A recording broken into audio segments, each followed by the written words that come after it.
Welcome back to the R&D podcast. My name's Dalton. Today we got a special one for you. Week 14 breakdown, top 25 review. It is rivalry week. And joining us today, we got a special guest. He goes by the name of Pork. Pork. Some could Oh, call it. Some could oh, call it a special guest. oh Some could call it my. the goat.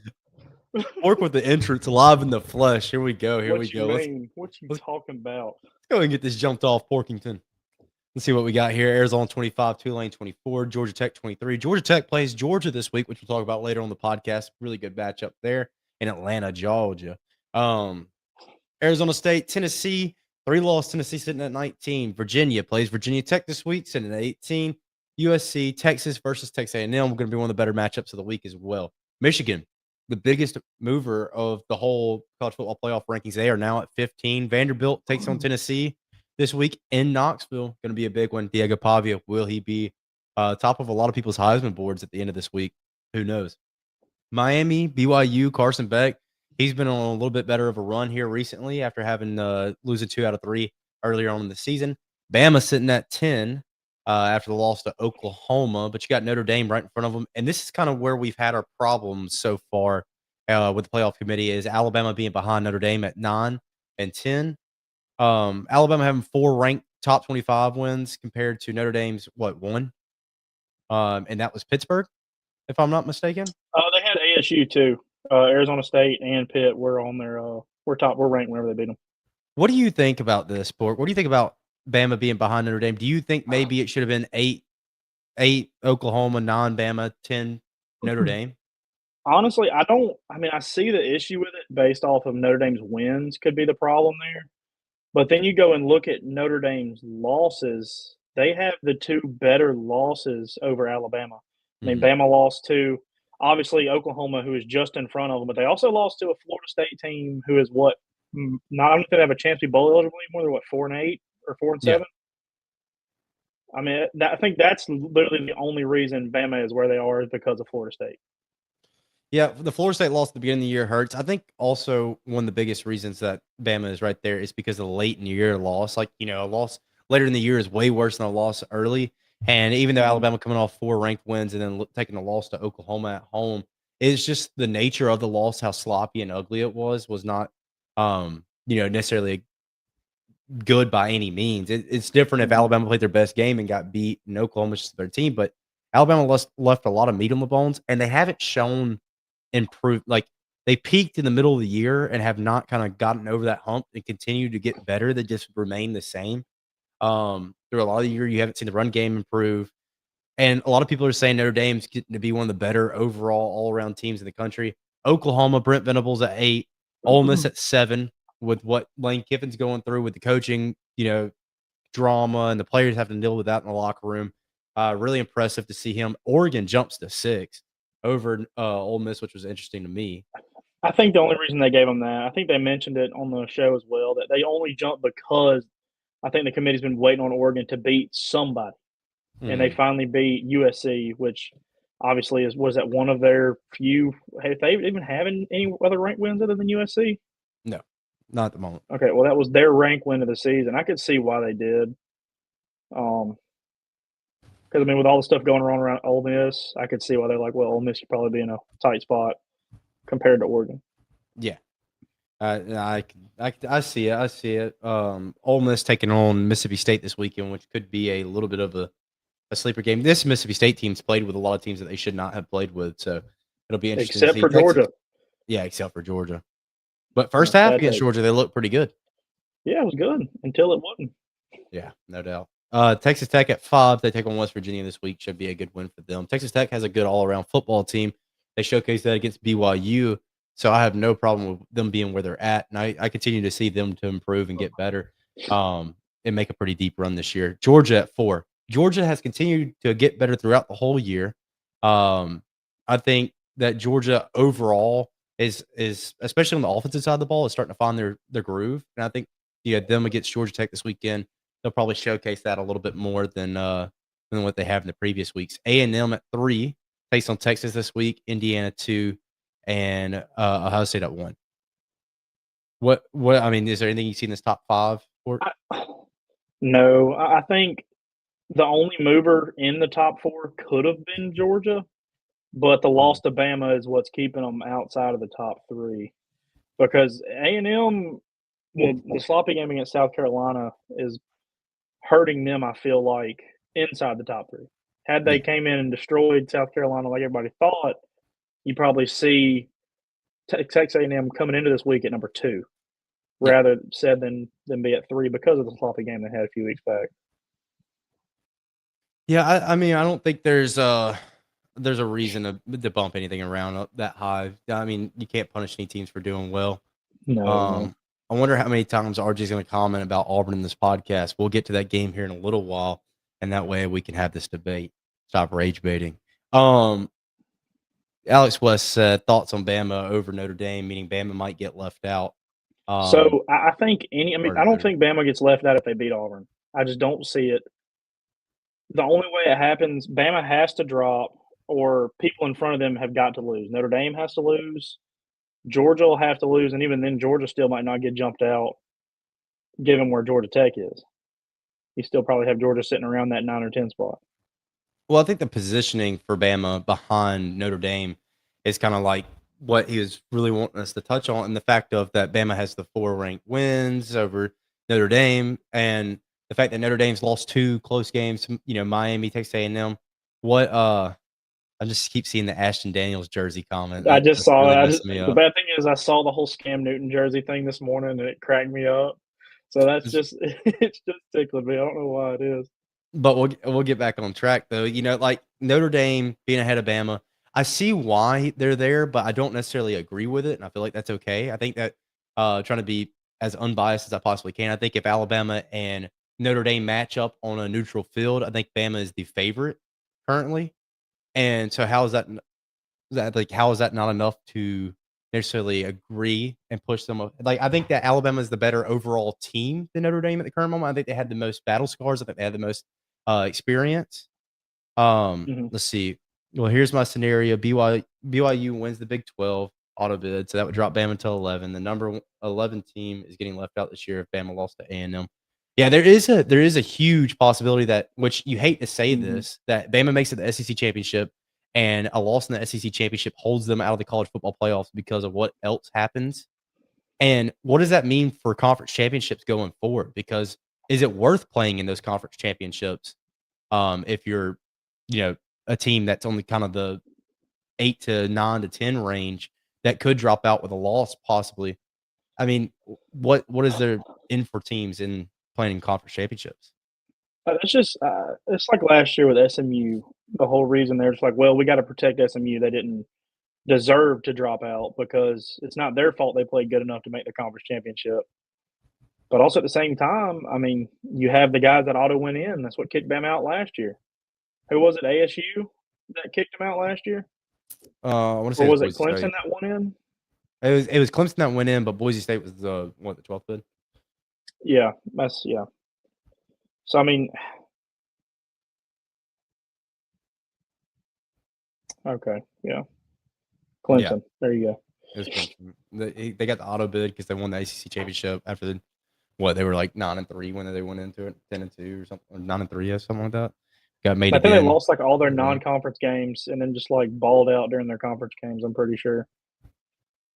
But Cade Klubnik beat up a bunch of farmers and milkmen, and then played a bunch against SEC guys and forgot how to play football. So I agree with the fact that Alex says you can't give out auto bids for winning, meaning the G5 and the ACC. I agree with that because I think it should be the top 12 best teams in the country. And given a G5 bid is one thing, like if they continue to dominate their competition week in, week out, but just throwing in the G5 team just because you feel like they need to be there, I don't necessarily agree with. I want to see the top 12 teams in the country play no matter what. Like I said, if Alabama or whoever's in the one spot out is on a neutral field with said team and they are, Vegas has them win the game or they are a better team overall, like eye test, statistic wise, why are they not in the playoffs? Why are we not giving the teams that are the best all around calibrated to win a championship the opportunity to? you're eventually going to see a play-in game. As much as I hate to bring up that word, a play-in, but you'll have your G5 team will play against probably the number 12 or a team first team out. They'll end up playing the G5 team to see who gets in eventually. because that'll Mm. eventually cause some problems. I mean, what Tulane's got the bid right now for the G5 team? What'd you say? Does Tulane have the bid for the G5 teams right now? Yes. A team that's going to be without a coach come Sunday is Tulane. What you think? What you think about what you think about John Summerall and this Auburn job kind of heating up? Well, I'm just going to tell you now. A bunch of Auburn guys, I think it's like 20 something plus guys now in the past 2 days have followed John Pork on Instagram and uh, Twitter. So I mean, they're talking about. What are you looking at me crazy for? John who? Yeah, but look. So what happened is, I can't remember if it's just like reports on the streets, like word on the street, or if it's like actually been said by the AD or something like that. But they're talking about post Iron Bowl, like Sunday morning around lunch, maybe that you could see the hire come in that Auburn has hired somebody. Yeah. Do you think there's only 2 candidates in this job right now? Do you think it's only Durkin and Yeah, Summerall? I I think agree with you. that's the only two that Auburn should be pursuing at this point. Because Kiffin, I wouldn't. I don't know if you. I mean, Kiffin would be great to have, yes, but I just don't know if it'd be worth all the trouble and all the money to get him. And I pray that he doesn't do what he's doing to Ole Miss now. I don't think you could get Kiffin, even if you wanted to, if you're That's Auburn. that's a bunch of money that you'd have to shell out. And his daughter's already said basically that she likes Ole Miss better than Auburn. So Yeah. she's going to go be with her boyfriend in LSU. I feel it now. So the real question is, why is South Alabama not in the playoffs this year? They lost to Troy. That's why they're not. You know what I mean? Right. Let's get moved into this rivalry week. You know, playoffs, whatever. We'll get moved in this rivalry week because we know that stuff can shake up in this week, right? First off, we'll start with this one, which is probably going to be one of my favorite games to watch this weekend. Is Texas A&M and Texas play? Marcel Reed. Will he have to have the same performance that he had to have against South Carolina in the second half to be able to beat this Texas team? And Texas opening up, or I want to say A&M's opening up as a 2.5-point favorite in Austin. What are you thinking about this game, Port? I'm just gonna. I don't. The real question isn't about Marcel Reed. I think it's more about Arch and what he's going to be able to do against Texas A&M's defense. Because this is going to be one of the better defenses he's faced and probably will face for the rest of the season. They've got a great front seven and they got a fairly decent secondary. When they want to be, that is. But I think Marcel Reed will be fine against Texas's defense. You just got to worry about the pass rush getting to him and pressure getting to him. If he can make the right read and be able to like sense the pressure coming and try to make another move afterwards, I think he'll be fine. I think you see Arch Manning in this game. He can play well, but Mike Elko is the king of preparing. I mean, he has been doing really well this year, being able to prepare for the offenses. I think Steve Sarkisian is a really great coordinator. He's a really great offensive mind, but I really like Elko in this matchup. I really like this Texas A&M team overall and the fact that they're so well-rounded and they're coming back against South Carolina. You saw Hart. South Carolina, let's not get it twisted. They have a ton of NFL talent on that roster. They really have 3 main guys that are extremely Dylan Stewart, Nick Harbor, and Lenore Sellers that will be high draft picks here in the future. Lenore Sellers, who knows, but especially Nick Harbor and Dylan Stewart, especially. But dude, he's going to be a big portal watch right there. If he gets thrown enough money at him and he goes to like an Ohio State, he is going to be a monster. Yeah, he's really good. He's a really fun player to watch play football. But you know, Texas A&M, they overcome South Carolina. They go into this week, going to Austin. It's going to be an interesting game. It's going to be a fun game to watch. Will Texas's run game finally show up at some point? What type of plays is Texas A&M going to be able to keep the flats protected and keep Texas from being able to break off these big screen plays, these big RPO bubble screens in the flats? Will they be able to defend that? Will they be able to make tackles out there in the secondary and be able to really get receivers on the ground with just one man out there one-on-one? It's going to be an interesting game. I think Marcel Reed and this Texas A&M offense, this matchup against their Texas defense is really a pretty equal one. I feel like Texas defense has been pretty impressive still this year, even with a lack of offensive struggle for Texas. And I think that this Texas defensive line is going to be able to do pretty well against A&M and the fact of getting pressure on Reed. But the thing about Marcel Reed is the fact that he can use his legs to create plays. And I think overall, you'll see A&M walk out of this game and be kind of battle tested and be ready to go to the SEC championship, probably facing Bama. At least I hope they're facing Bama. And that'll be a good game in itself. Hopefully, it doesn't hold Bama out of the playoffs. I will go ahead and give my score prediction port.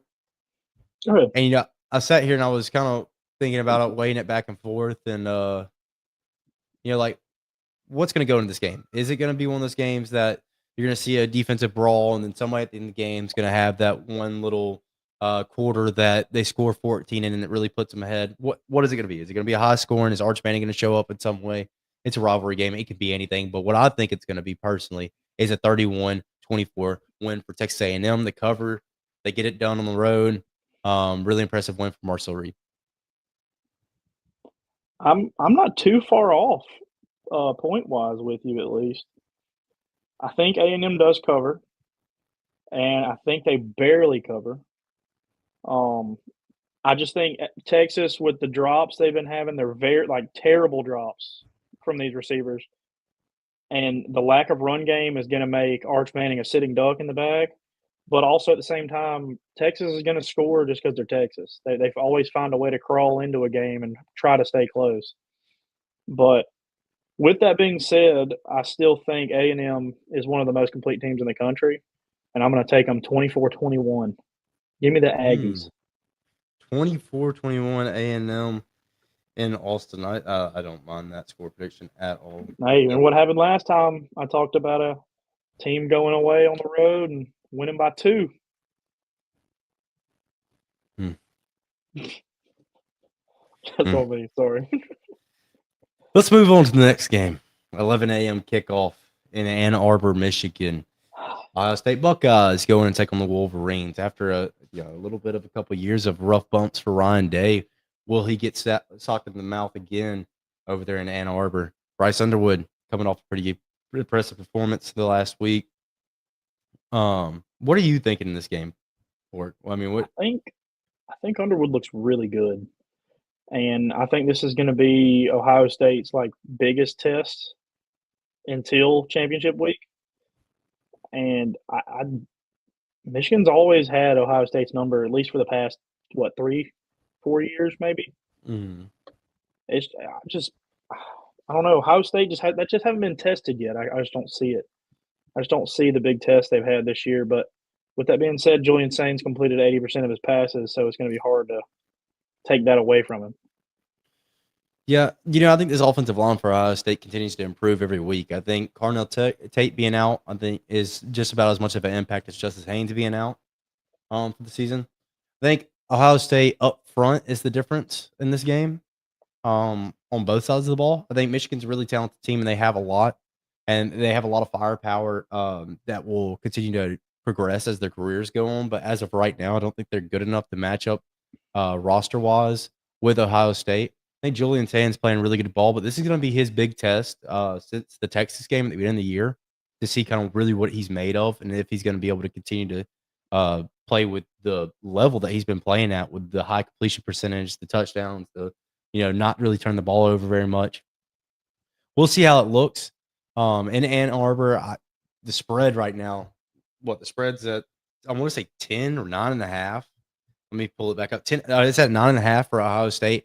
I got Ohio State which is crazy, but I'm going to take Ohio State to cover. I think Ohio State's going to win by 2 scores in this game. I think they are a really good team. I think Ryan Day's going to coach them up, and up front's going to be the difference. And you're going to see Julian Sainz kind of come out of his shell and kind of really solidify himself in that Heisman race. I can see that. I can understand where that is because, Julian's saying he needs a Heisman moment, and this is going to be the biggest game of his career to this point, and this would be the game to really show out if you are going to be truly the Heisman this season. And against a pretty good Michigan defense. Michigan's always had a pretty good defense, good run game, good run defense. Mm-hmm. But the secondary has always been a little bit wishy-washy. And given Ohio State's weapons, I could see Ohio State pulling away pretty quick on Michigan. What's your score prediction for this one, Mr. Port?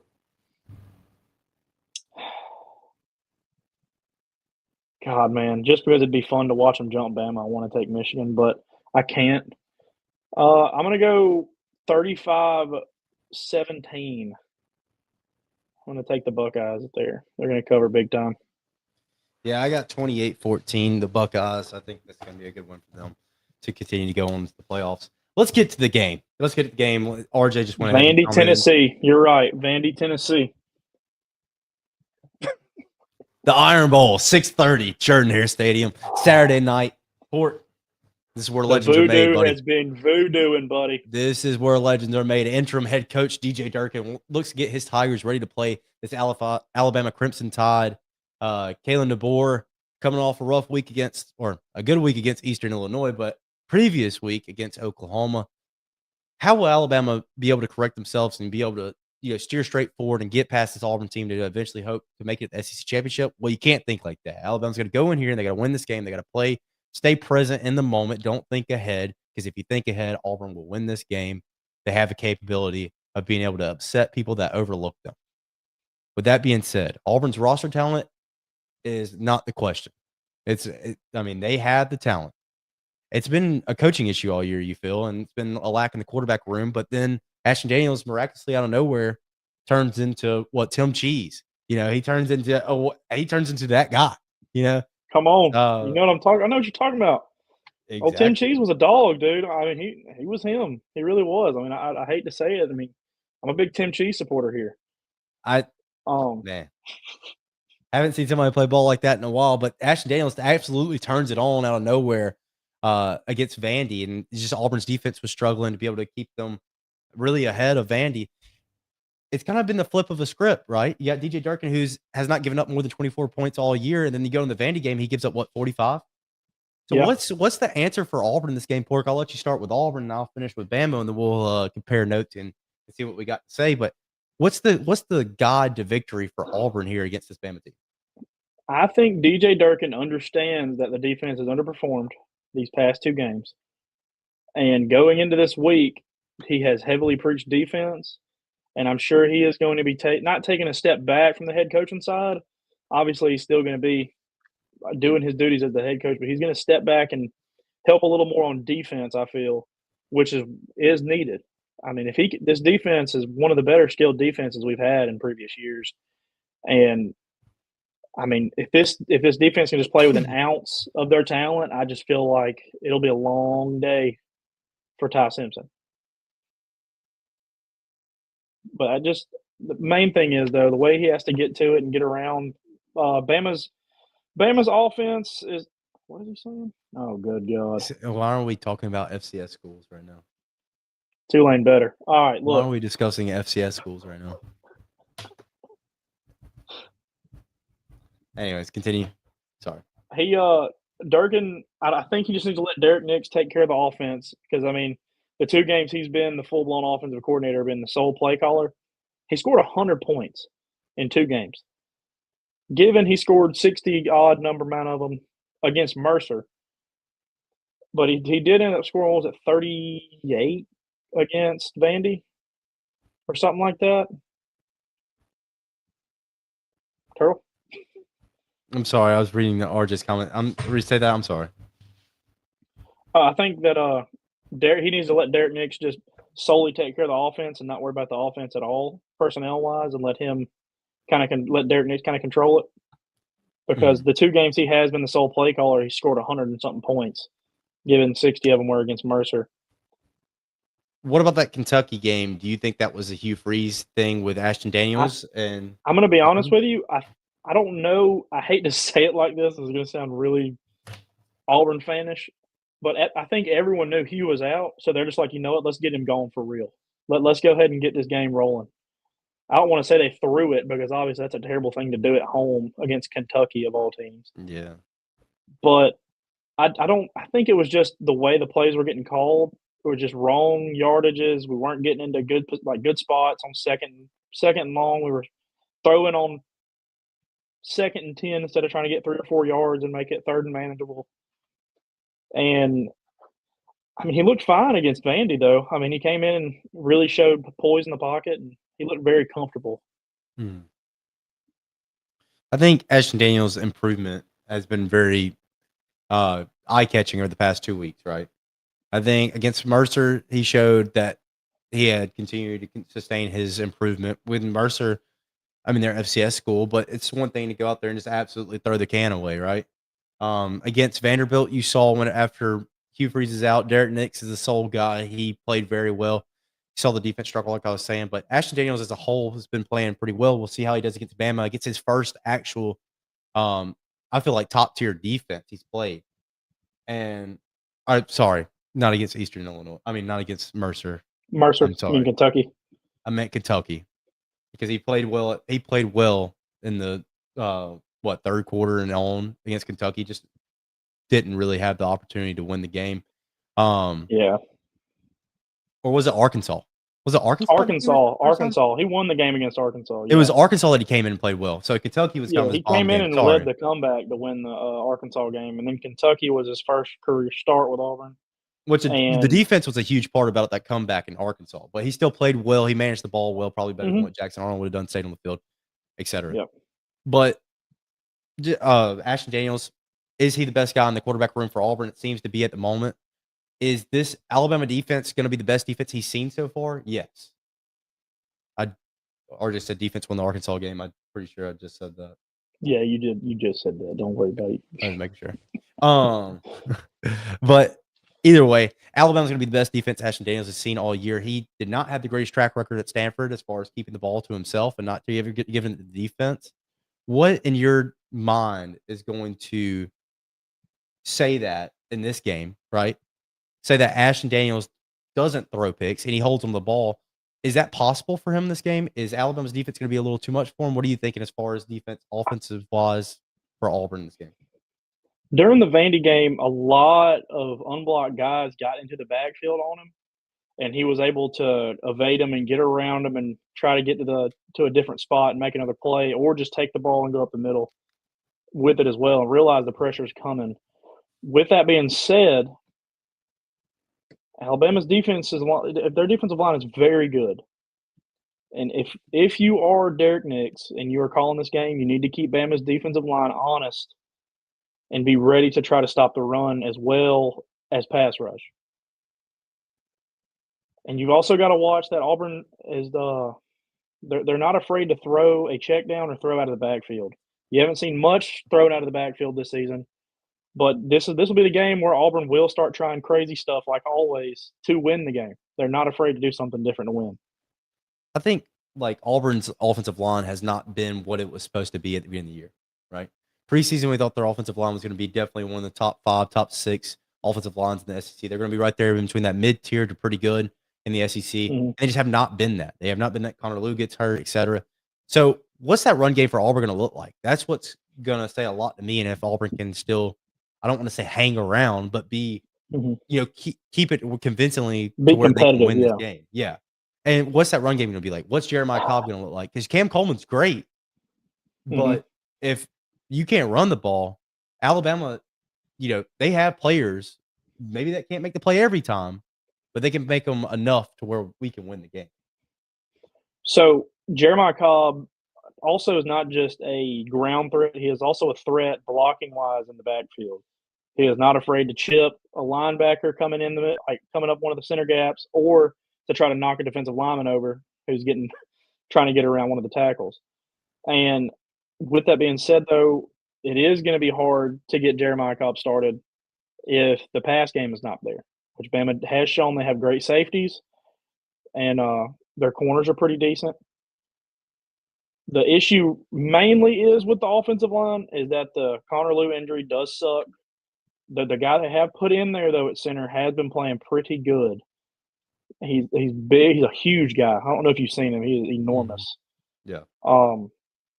But he's shown that he's pretty good. I just don't know how he moves. That's the one thing. I haven't seen how well he can move and, hit the first guy and then go up and try to hit the second level and get the block there. You haven't seen much of it the past 2 games because Auburn has just been air the ball out, apparently. It's hard to call. This game's always so hard to call. I think with Auburn, it's going to be disguising as far as up front for Auburn. It's going to be disguising that zone read, keeping the defense honest with Ashton Daniels, because Alabama has a tendency to get out of their gap soundness and give up gashes. And I think you're going to see a lot of zone reads, a lot of outside zones, a lot of maybe not necessarily in between the tackles running for Auburn. Really make this Alabama secondary really make these safeties play downhill and play correctly, because you've seen a lot of times Bray Hubbard's been excellent this year. Don't get me wrong, but you've seen a lot of times where he's overran gaps, gave up big gashes. You've seen where our defensive backs have gave up gaps. You've seen where our linemen have gotten stuffed in the same hole and not been able to get out and get contained. So what is Alabama's run fits going to look like? And then what is Auburn going to do to take advantage of that? That's going to be what's curious to me in this game, as far as how well Auburn is able to continue to stay in this game. I'm really curious to see how Auburn's run game, because while I do think that they will be able to run the ball, especially early in the game, how will they continue to be able to run the ball? Will they be able to run the ball for 4 quarters? And how do they sustain that? I'm not saying that they won't get big plays in the run game, but I am saying, how many times are you going to put Ashton Daniels in a 3rd and 6 and a 3rd and 7? Mm-hmm. How many times are you going to try to run the ball twice and not be able to, maybe you get 10 plays on the first one, you get a first down. Well, then you run the ball 2 more times and you put yourself on a 3rd and 6 because it was bottled up. Is Ashton Daniels going to be able to get you out that 3rd and medium, 3rd and long? That's what I'm not confident in. He's shown that he's been able to. Against Arkansas, small sample size against Arkansas. Like, you can't really take a bunch from that game. But the way he looked very comfortable coming into there with the deficit, given Auburn's defense did win on that game in the second half, he still did have to come in and do it like a game managing quarterback has to do. And then Kentucky was kind of just everything looked bad except for Auburn's defense. You lose 10-3 against Kentucky at home. Mm-hmm. Defense scores any kind of touchdown. The offense scores any kind of touchdown, and it's a tie ball game. But Vanderbilt is where I really think Ashton Daniels showed that he can read a defense, get through his progressions quick enough, and then try to sense where the pocket's going. And now that we actually have our receivers running stuff other than just go routes, we're seeing a lot more inside routes, going outside the numbers and trying to catch a ball on the sideline. Mm-hmm. It's going to be interesting, to say the least, with that, on that side of it, with the pass wise. But I think you'll see tons and tons and tons of motion from Auburn. You'll see, because we come out in a 5-wide set with Jeremiah Cobb out wide, and you'll probably see him motion off into the backfield and get some kind of play action out of it, or sit there and just take the zone read if it's open. It's just Auburn's going to try to run the freakiest offense possible, for lack of better words. We're really going to try to throw something at Kane, right? Make him adjust, make him come out of his shell, because Alabama's defense has improved week on, week out. Week in, week out, they've gotten better throughout the whole year. The thing with me is, let's go to Alabama on the offensive side of the ball. You can't run the ball. Auburn's front seven's good. Auburn's secondary isn't as good as their front seven. Not saying they're bad, but the strong part of Auburn's defense is in that front seven with Falk, Atkins, Woodyard, etc. Right? So can Alabama attack the secondary? Can you keep Todd Simpson protected long enough for him to be able to get the ball out? Can the running backs show up in the passing or in the blocking game? Can the running backs actually pick up a blitz? Can we communicate up front? And can we win one-on-ones? You got to give Todd Simpson time. Now, Todd, what version of Todd are we going to see? Are we going to see the version of Todd that has been good, but not what he once was earlier in the season, you feel like? Or is he going to start kind of like, okay, it's getting close to playoffs. Hey, we're in the Iron Bowl. Let's pick it up. What are we going to see? I think you're going to see a really good game plan called from DeBoer. The thing, if you're Alabama, is if you get the ball first, say Auburn was the tallest, they elect to, receive second half. They give you the ball first. You can't go 3 and out. Alabama's got to find a way to sustain drives and stay on the field and wear down Auburn's defense. So whenever you get into the fourth quarter, you haven't had, several 3 and outs and gave Auburn the chance to have their defense rested.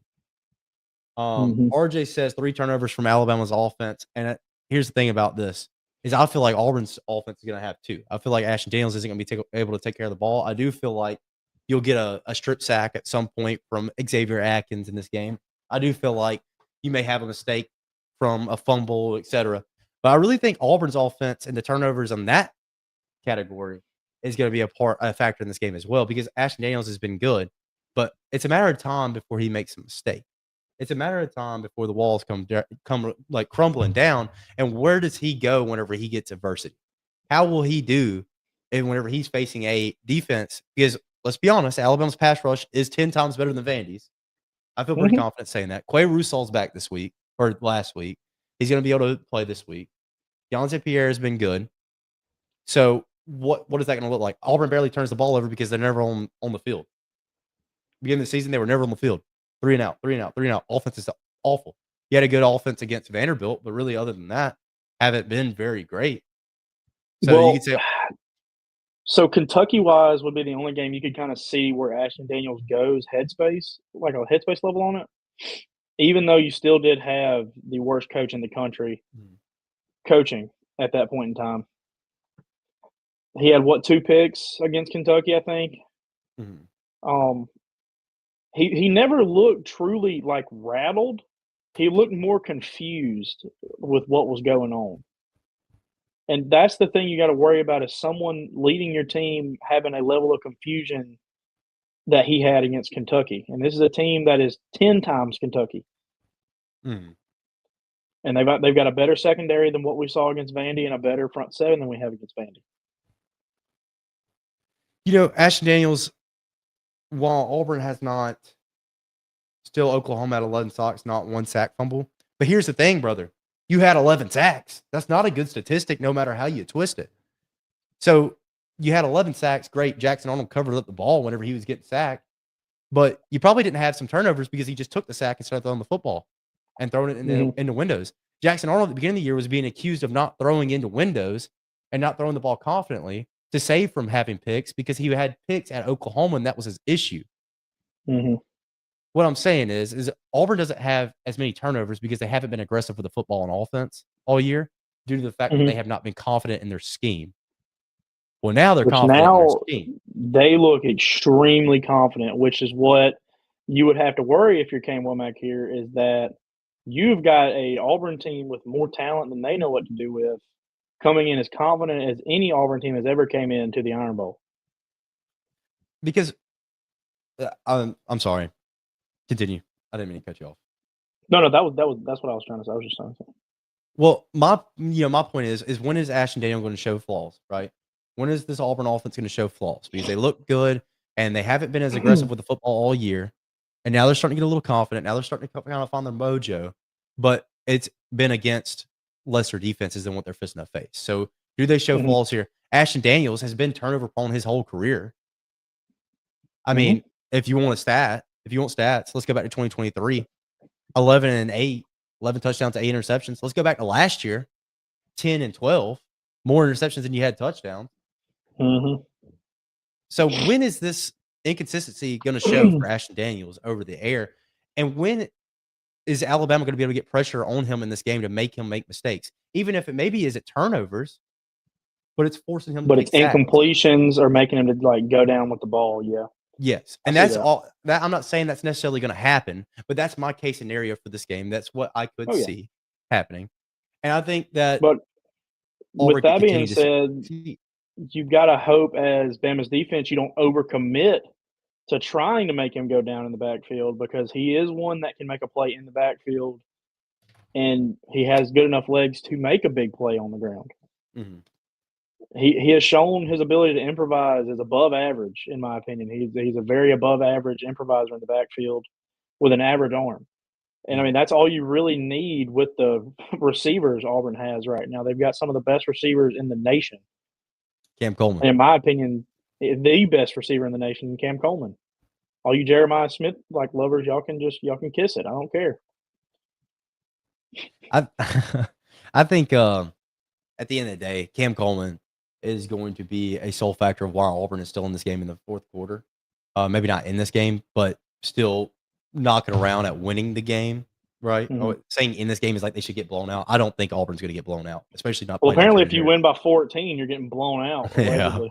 Yeah, no doubt. I think Cam Coleman's going to be the reason that Auburn is in contention to win this game in the fourth quarter solely because I think that kid is an alien. He makes plays. If you give Cam Coleman a one-on-one ball, he's probably going to win it. It's really not even a 50-50 ball. It's an 80-20 ball, and 80's in the favor of Cam Coleman.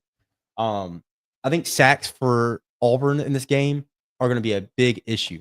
And I'm also curious to see how Alabama's penalties look because we have been pretty decent as far as penalty yards per game, penalties per game. We've actually been less penalized than what we've been in the past 5 years of college football at Alabama.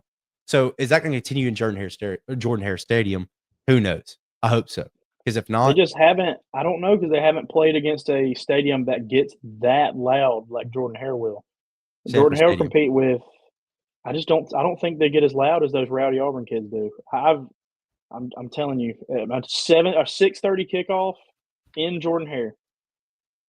Every frat boy in there is going to be gone by 5. They are going to be yelling as loud as they can.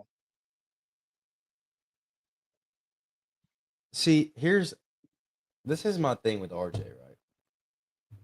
Okay, Bama's offense hasn't been rolling at all. Bama has 7 turnovers in the past 4 games. If Auburn's offense can play ball, Auburn will dominate Alabama by 2 possessions.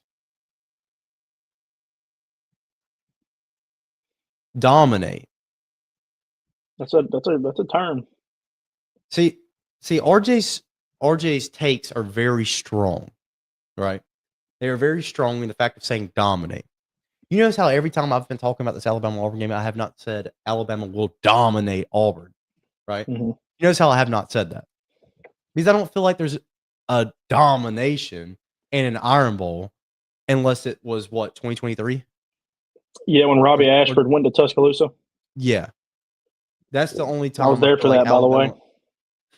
But Bama's offense hasn't been rolling. Alabama has 7 turnovers in the past 4 games. Cool.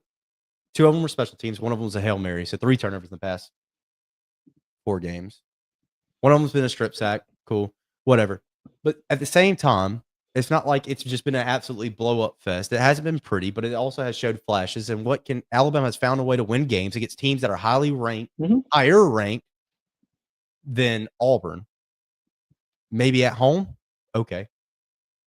But just saying that Alabama's going to be a turnover-prone team in this game and that's going to destroy them in this game and Auburn's going to dominate by 2 possessions is outlandish. Do I think Auburn will have a chance to win this game? Yes. But I've got a question. How would you compare Auburn's defense to Oklahoma's? Oklahoma's defense is better. I do think Oklahoma's defense is better, but how big a gap? Not by much, but they are better. Okay. Oklahoma's offense is better than Auburn's offense. You think so? I think so. Right now? And here's the reason why. I think Mateer's a better quarterback than Daniels. And his stat line was not impressive against Bama because it didn't have to be. You know what Mateer did against Bama? He managed the game to be able to keep them in a winning position. Mateer didn't have to throw for 400 to win the game because they created turnovers. Their defense was showing up, yeah. The defense was punching balls loose and they got the 1 interception. And the difference between that and said Auburn is the fact that Auburn's only done that 1 time this year, and it was against Vanderbilt, and they lost the game. They didn't win the game. They lost the game. Your offense showed up. Your defense did not, right? Mm-hmm. And then throughout the rest of the year, the defense for Auburn has shown up. The offense has not, and they've lost games like that. Well, Oklahoma found a way to have the defense show up and the offense do enough to continue to win. So that's why I think that Oklahoma has that upper edge over Auburn. I mean, they've already played head-to-head. I wasn't Auburn's saying defense Oklahoma is not was better, bad. but it's just about where you put them at level-wise, because if they are similar, what you have to worry about is Auburn's ability to get to Ty Simpson, because Ty has shown flashes that he is extremely inaccurate with pressure on the rise. And that's kind of what I was saying earlier in the podcast is that Alabama's running backs in the blocking game is going to be a big deal. Identifying blitzes, picking them up, giving Ty Simpson time to throw, because that's where I feel like we've struggled a lot is the running backs being able to pick up blitzes and actually stand their ground the past couple of weeks. So what is that going to look like for Alabama in this game? Because that's going to be a big factor in giving Ty Simpson time. DJ Durkin is going to draw up pressures, right? DJ Durkin is going to draw up pressures. He's going to try to get to Ty Simpson. But here's the thing. This isn't the first defensive coordinator to do this. Brent Venables did it all 2 weeks ago. He gave him everything he had off a bye week. And that's one of the best defenses in the country. And Alabama maintained. If Alabama doesn't turn the ball over 3 times, one of them, rightfully so. The other one could have been illegal touching, whatever. Ball falls that way sometimes. But the other one's the Ryan Williams hopped around, punt, fumble. You know, like if you manage the ball better in that game, you win that game. That's you beat yourself in that game. Comfortably. You win that game comfortably, mind you. Yeah. You beat yourself in that game. You spotted Oklahoma field position. Of course, they were aggressive. You can't take away the fact that they got the strip sack on Ty. I agree with that. I do feel like the pick that was thrown was illegal touching, but it's football. It happens. It's football. I think Auburn offensively is going to have to show up in this game something serious. Mhm. And I just don't know if there's enough there for 4 quarters. So the question that arises for me is you haven't had both sides play with each other the whole time. Like, you've had them play in glimpses, like you saw against Georgia in the first half against Georgia. Both sides of the ball looked amazing. Like, I'm talking about no team is beating that first half team against Georgia. Mm. But then the stadium gets quiet. If you can have an Auburn team at home in the Iron Bowl, a night game in Jordan-Hare, you have that team play as a team for 4 straight quarters. I just don't see a world where Bama can win with as much talent that Auburn has if they can play together. And that's a big ask because they haven't done it for 11 games.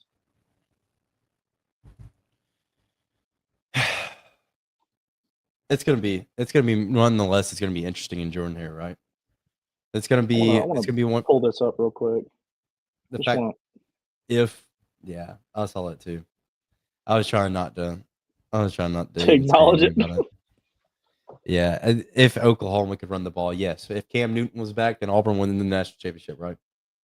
Oh no, definitely, most definitely, yeah. So it's just kind of like if ifs and buts were candy and nuts, we'd all have a Merry Christmas. You ever heard that line? Come on, Coach Phillips. Let me know. You ever heard that line? Let me know.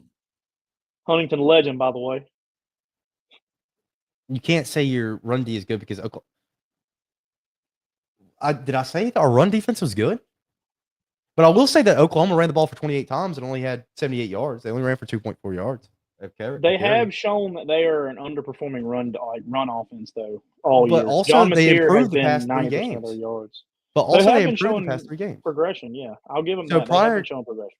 Because if we want to go back to that week whenever we previewed that game, RJ said himself that Oklahoma's run game had been improving over the past couple of weeks. Mm-hmm. And will the run game show up? Well, guess what? Their run game did not show up. Yep. And a lot of that could be credited to Bama D tackles and winning in the trenches. I mean, that's like we said, who was going to – I think we all, me, you, RJ, and Chin all said that the game's going to get won at the line. And it did. The game – I mean, in theory, the game did get won at the line. The strip sack, creating enough pressure for Ty to be offline. And the 4th and, was it 13, where he threw it short? Oh, he didn't really throw it short. Ryan Williams could have caught it, but the corner made a great play on the ball. Yeah. But he had a guy chase him out of the pocket, and he had to make a decision and made the wrong decision. Yeah.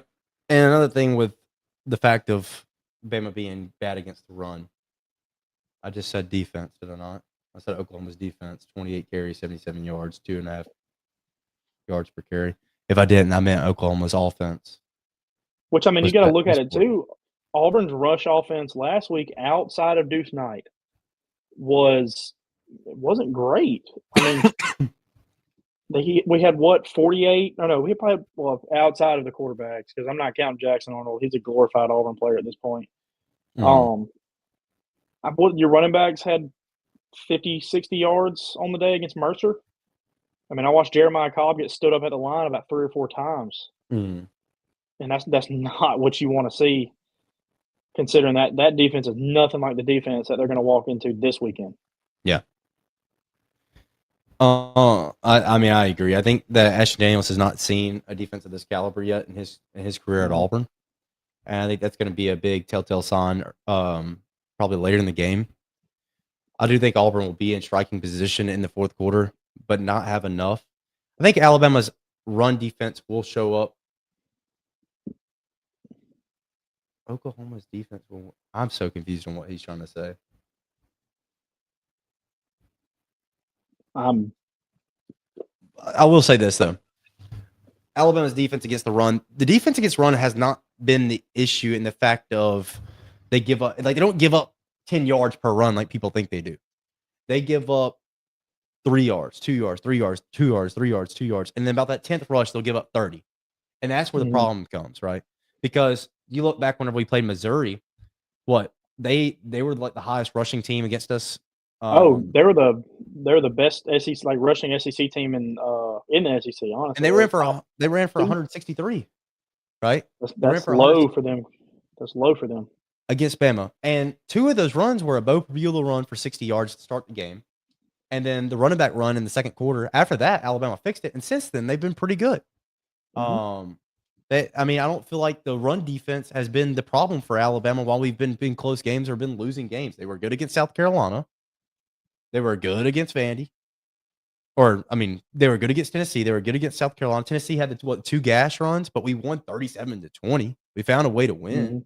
And the gash runs, were 40 yards and 30 yards at one point in the game. And Mhm. our defense was able to get the tackle in bounds, right? And play hard-nosed defense in the red zone and make them kick field goals. And that's why Alabama was able to Mhm. pull away the game.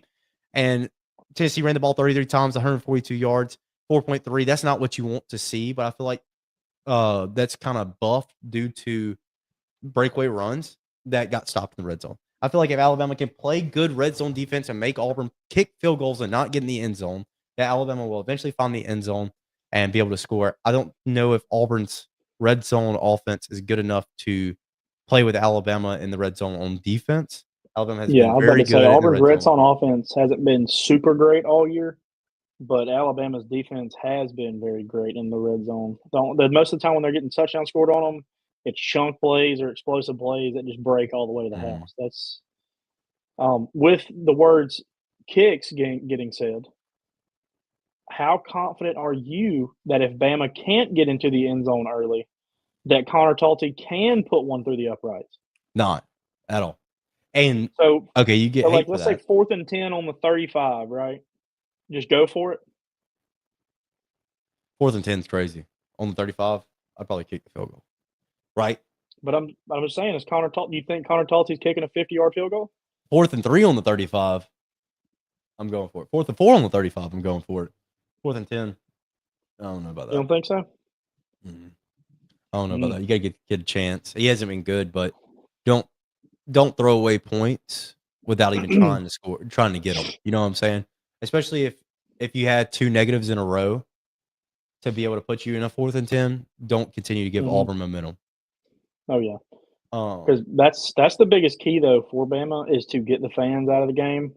It's because like I will still stand and die on this hill that Auburn is the hardest place to play in the nation. A night game in Auburn at that is even harder mm, because there's not many teams that can come into Jordan Hare except for Kentucky that can really just show and make Auburn look stupid. yeah.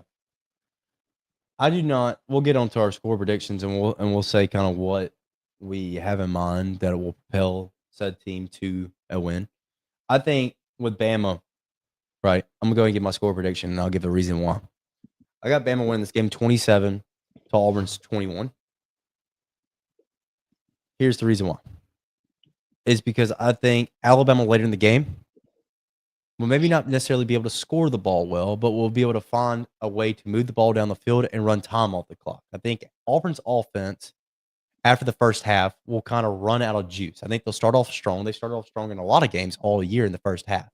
I think they'll run out of juice. I think they'll run out of plays. I think they'll run out of continuous, progression that you've seen Auburn do that in several games this year where they've played well in the first half, gotten kind of quiet in the second half, and then it becomes a Cam Coleman show.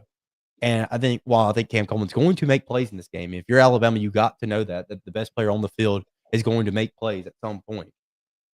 But how can you limit those? How can you take Cam Coleman out of the game in certain plays and make other players make plays like Eric Singleton? He's got to be big for Auburn to be able to be in this game, and he hasn't really been amazing at all year, and not what was expected. He has been good, but he hasn't been what was expected of him. And that comes from offensive struggles. I think offensive struggles in this game in the second half will be Auburn's demise. I think Alabama's defense is one of the best defenses that they've seen, and I think that's what's going to push them ahead in this game. Ty Simpson, I think he will continue to not look perfect, but I do not think he'll do anything to necessarily hurt this game in any way. I think you will have a turnover for the Alabama offense at some point because Auburn just has too much off the edge. think you will see another strip sack, and you'll have, all the, oh my goodness, Ty Simpson can't take care of the ball, strip sack, whatever. You'll have that narrative continue to progress. And while I don't think it's a false narrative. Anyways, I got Alabama winning 27-21. Okay. Well, 15 years ago, a certain quarterback went into Tuscaloosa and led what is now known as the comeback. Okay? You know what the score to that game was? It was 28-27 Auburn. And that's the score I'm taking, okay? Mainly because I think kicking will end up showing that it is an issue for Alabama. And not to say he'll miss an extra point, but it will get to a point to where he'll make 1 or 2 field goals and miss a field goal or 2. And I think Auburn's defense will finally find their legs under their new interim head coach. I think DJ Durkin will finally get the defense back on their feet and get them moving again. And I think the offense will show glimpses of being great, but I still think there will be some struggles offensively. Biggest issue for me is you have to get Perry Thompson and Malcolm Simmons involved and started up, because when those two are playing confident, Cam Coleman doesn't have to get started up. He's always on. He has not had a night where he's just been he doesn't catch the ball. So I think with that being said, Auburn will keep them honest on the ground and in the air. Bama will show great glimpses, but Ty Simpson will end up coughing the ball up and giving Auburn great field position off of it. And that's mainly why I have Auburn at 28-27. I think Ty throws for about 2 of them, 3 tutties, 2 tutties, a pick, and a fumble is what I think I've got Ty looking like right now. I had no doubt in my mind think Auburn can win this game. And I think there is a possibility. I'm not saying that. I'm never will I say that Alabama will just go in and dominate. While I do hope that happens, I will never say that because I don't want to be clipped. But the main reason is because no doubt, because there is the Iron Bowl effect. There is the Jordan Hare Stadium. There is dark magic that goes on up under those bleachers. But doo-doo voodoo, you better look out, buddy. No doubt. And they're the best 6-loss team in the country. We haven't taken that into They'll account. continue to be that until they lose again. Then they'll be the best 7-loss team in the country. Tim Cheese released that ranking earlier today. Tim Cheese has been on it this year, man. No doubt. He's really taught me some stuff. I low-key, studied his notes for the Oklahoma-Bama game, and it obviously paid off. Yeah. For me. No doubt about that. I like Talty. He's got Wabi Sabi. Other than that, we'll move on off the Iron Bowl. It's going to be a fun one. I can't wait to be there. It's going to be I have a feeling it's going to be one of the better ones we've seen, and we've seen some really good games in the past couple of years for the Iron Bowl. Can I call it a crazy scenario right now? What's up? So, Bama's down by 1, going to kick a field goal as the time expires. It gets blocked off an actual bad snap that the holder couldn't get down in time.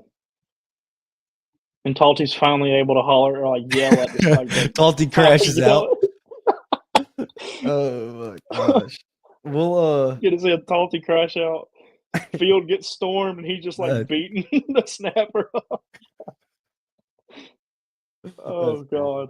We got 2 more games and we'll just hop into them, give our score predictions, give the reason why real quick. Georgia Tech. Number 16, Georgia Tech takes on number 4, Georgia in Atlanta, Georgia on Friday at 2:30 p.m., which is going to be a fun one to watch. I got Georgia win this game. It's a 10-point spread. It's 13.5 right now. Is that 13.5 now? Yeah, it said at 13.5. Oh, Lord. I don't have Georgia covering. I have Georgia winning by 10 or so. But I don't have Georgia covering. I think Georgia became one of the most well-rounded teams in the country. They continue to improve. Their offense continuing to improve. So I think that's what pushes them past Georgia Tech. I think Haynes King has been really good. He had kind of an off week this last week. But I think Georgia's defense is going to show up in this game. I think Georgia will take this one and continue to see their playoff hopes. I agree with you. I tell you, I see Georgia winning this game. Haynes King is their complete offense, by the way. Not sure if you watched the Georgia Tech Pitt game. He was their leading rusher as well as their leading passer. He had 75 rushing yards or something like that. But I don't see Georgia covering, and I don't see them covering the total either. The total set at 59.5.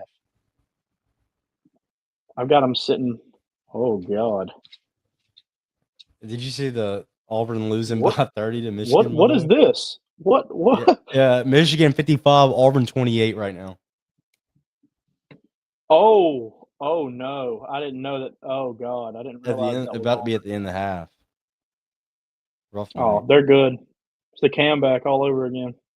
Okay. But no, Georgia doesn't cover. They don't cover the total, and Georgia wins by about 15. No, they win by about 12. They don't cover.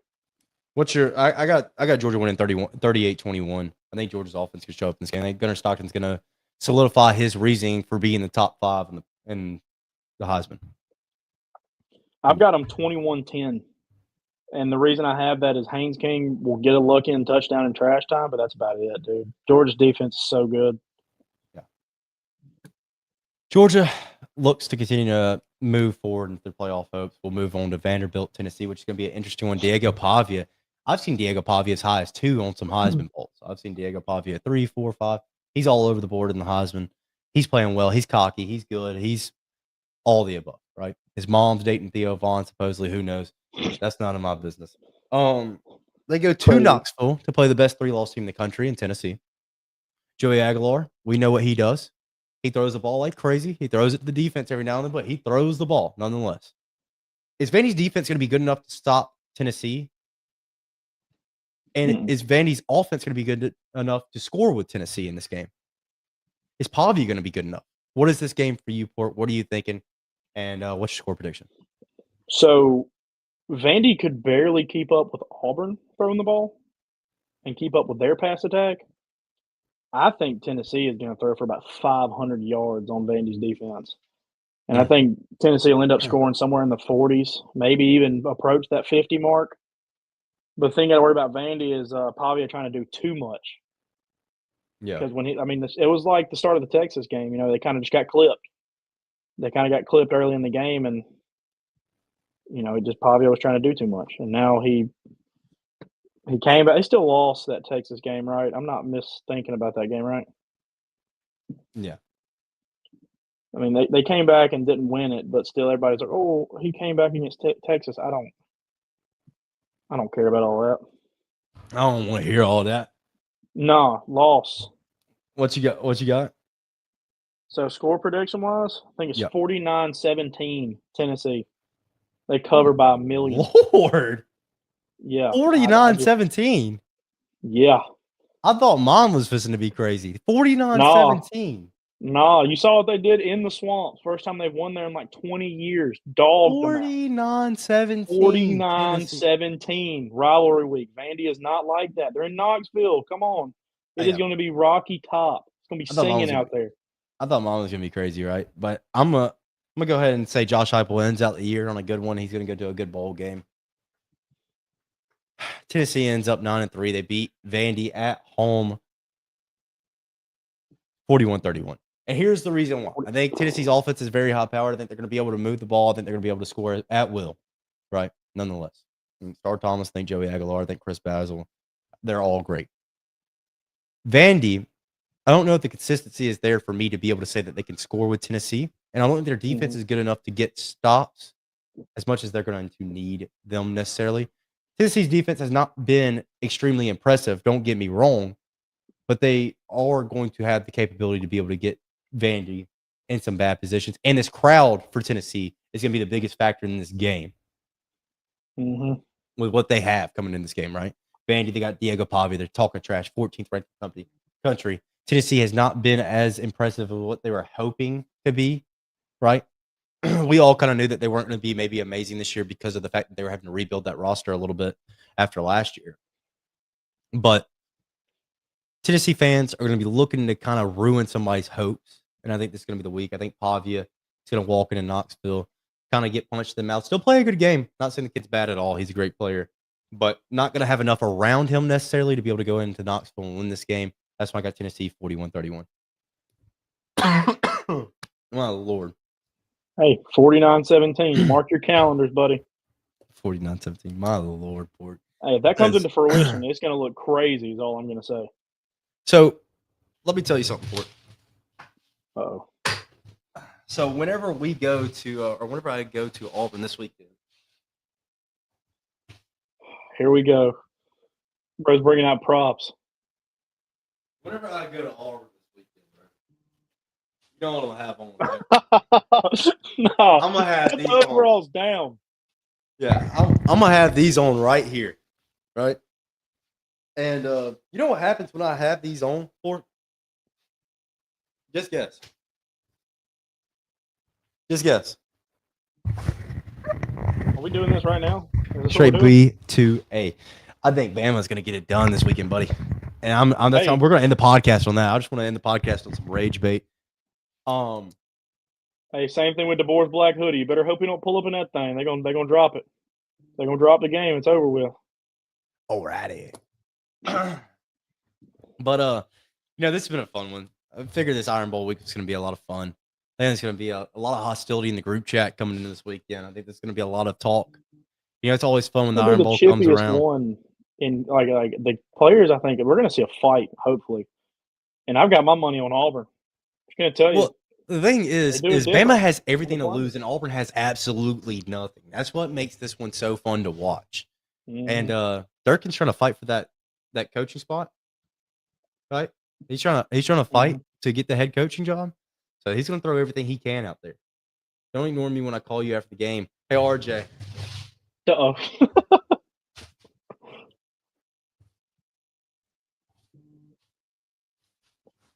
Hey, RJ. Hey, RJ. Oh no, that's got to be a crime, dog. Nonetheless, Bama's going to take down Auburn and Jordan Hare this weekend. RJ, I'm going to show up at his house Sunday morning with an Alabama flag and put it on the back of his truck and make him drive around with it all week. You got to just stab it into the middle of his driveway. Just plant the flag. Plant the flag. Plant the flag. Trees will be poisoned Sunday. Oh my Hey, Lord. dude. This would be the year that it happened again. I'm telling you, this would be the year because RJ said he's going to put the Ashton Daniels jersey on Saban. Not even the Bear at this point.